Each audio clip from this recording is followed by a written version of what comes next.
ठोक वार्तांकन रोखठोक बातमी।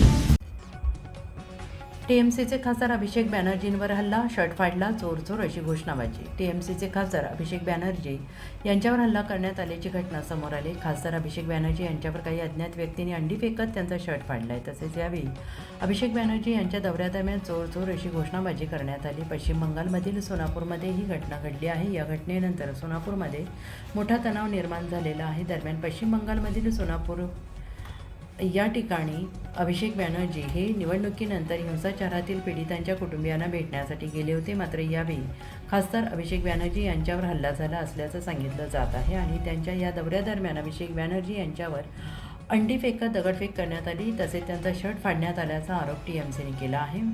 खासदार अभिषेक बॅनर्जी हे सोनापूर या ठिकाणी निवडणुकीनंतर झालेल्या हिंसाचाराच्या घटनेतील पीडितांच्या कुटुंबियांना भेटण्यासाठी गेले होते। त्यावेळी काही अज्ञात व्यक्तींनी खासदार अभिषेक बॅनर्जी यांच्या विरोधात चोर चोर अशी जोरदार घोषणाबाजी केली असल्याचा आरोप टीएमसीकडून करण्यात आलेला आहे। या घटनेमुळे तणाव वाढल्यानंतर अखेर सुरक्षा कर्मचारी अभिषेक बॅनर्जी यांना संरक्षण देत आणि हेल्मेट देत घटनास्थळावरून सुरक्षित स्थळी नेल्याचं व्हिडिओ दिसत आहे। अभिषेक बॅनर्जी यांनी म्हटले की ही घटना भारतीय जनता पक्षाने घडवून आणलेली आहे, हे सर्व भाजपने घडवलेलं आहे। बघा त्यांनी काय केलं, हे त्यांच्या लोकशाहीचं उदाहरण आहे। त्यांची सत्ता येऊन 1 महिना देखील उलटलेला नाही, आता पोलीस कुठे दिसत नाही, असं अभिषेक बॅनर्जी यांनी म्हटलेलं आहे।